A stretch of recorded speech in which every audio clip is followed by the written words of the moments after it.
I was just as shocked as he was with what came out of my mouth, to be completely honest. Because with a moment like that, you don't know you're going to see him. You kind of get your phone ready because we do nowadays, and you didn't know what you were going to say or what was going to come out of your mouth. No, I didn't. And to be quite honest, his presence is very intimidating, and I'm 5'10", and he was taller than me, and that was unexpected. I did not expect that. So that kind of was like, made me like, oh, a little bit.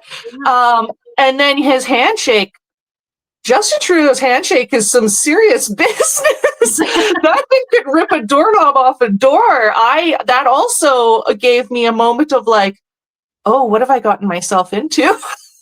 Right. You know what? That's so interesting that you say that, because like I'm a very short woman. So I'm intimidated by somebody. I would be intimidated by Prince because he's 5'6" or 5'2" or whatever he was. But like, okay, he's tall and he's imposing. This is a man, he meets world leaders, and he's been doing this for 10 years. He's been doing this since he was a baby, right? So he better have some gravitas. So it sounded like he had gravitas. It's funny that you say he was intimidating. This is not the first time we've heard this about him. So I don't, and you know, right? To be fair, and I mean, this isn't the man that I really want to be fair with, but that was my interpretation and how I felt. I don't want to say that he was trying to be intimidating. No. I just was intimidated. Totally. I kind of get, there's something, he has a presence. Most certainly. Yeah, most certainly. And I was trying to stand on my own 2 feet at the same time in this big presence. And quickly, because security absolutely was very much there. One step behind me, I had less than 3 seconds to say something. And a lot of the online criticism that I'm receiving is, really? That was her chance to say something to Justin Trudeau, and that's what she chose to say? She couldn't have come up with anything more intelligent? And believe you me, I wish that the most intelligent sentence had come out of my mouth. But like I said, I'm just as shocked as everyone else that is what actually fell out of my mouth. And it very much did fall out of my mouth. But you know, in my response to that criticism, we were standing in the middle of a parking lot at a ski resort. We weren't there to have a conversation. A conversation wasn't going to happen. It was a moment in time. And I had a moment in time to say something that was going to make an impact. And while it was unplanned, I don't think there's any denying that an impact was made. No, I don't think anyone can deny it. And I understand fully and completely what you're saying. You didn't know you were going to do that. It's not like you're at a protest. Let's see, when that video, when I saw it going around on Twitter, I didn't click on it right away, but I kind of thought it was going to be like one of those videos that remember that guy who was like, you're awful for this country, you're not nothing like your father at least walked in the snow. Do you remember that? Yeah. I thought this video was going to be a big long tirade, and when I clicked it, I was like, oh, that was what that was. It's because all those things are now making sense now. You didn't know he's intimidating. There's security everywhere. His kid is there, blah, blah, blah. You had to say something, and it took a lot of balls to say that. Right? Yeah. It took a lot of balls to say that. Now let's talk about a couple of other things. Like in my video that I did, I was like, oh, it was because I'm such a empath, but I sort of changed my mind today, I guess, after I read a bunch of comments. I was like, oh, his kid is there. And then I was kind of thinking, oh, sometimes I feel sorry for the kids because they didn't ask for this life, or they didn't ask for this political life.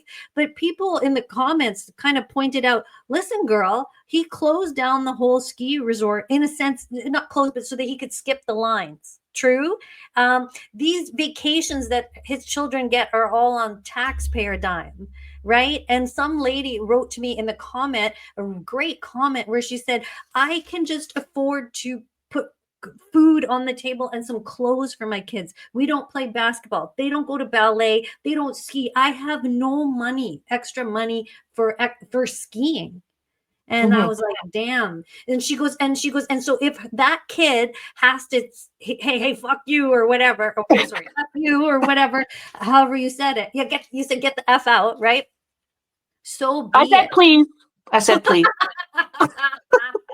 Yeah, people say that in the comments. They're like, she did say please, and she I didn't certainly yell. did. Yeah, you did say that. So what do you make of this? You probably got some criticism because the kid was there. What do you say about that? Kind of. I'm going to repeat what I said to the wonderful Sheila Gunn. I said, and I stand by it, I'm not sure what we're supposed to be sheltering children from these days, because Justin Trudeau is a man who has allowed explicit material to be available to our children in schools across the nation from kindergarten to grade 12. Explicit materials that talk about pleasure education, how to give the best blowjob, hand job. And he has approved this. He has championed for it, and he has name called and put down anybody who opposes it, even anybody with a reasonable argument. Mm-hmm. And so I am assuming that his kids are privy to that sort of information. So on one hand, he's exposing his children to things like pride parades where naked adults are marching down the street in, like I said, naked or in inappropriate wear, like leather masks and ball gags. And that's appropriate for him to expose his children to, apparently, says him as their father. But it's not appropriate to exercise freedom of speech in front of the children. So I just want to know if anybody out there would like to point out to me the proper guidelines for how we're going to shelter the children of Canada. I'd read those guidelines, absolutely, because some people think I broke them. Yeah, and that's a good point, because people don't see how damaging this gender stuff is. It's completely damaging. People don't see how damaging it is if your kid is a swimmer and she's a girl and you think it's okay that she has to compete against a guy. That's damaging. Listen, we've all been swearing. Any mom has been swearing around their kids since they were born. I let F-bombs drop all the time, even when they were young. So the F-bomb isn't the big deal. I think it's more like, I think I was thinking, oh, maybe that's sad that like the kid didn't ask for it. But no, it's the kid is old enough.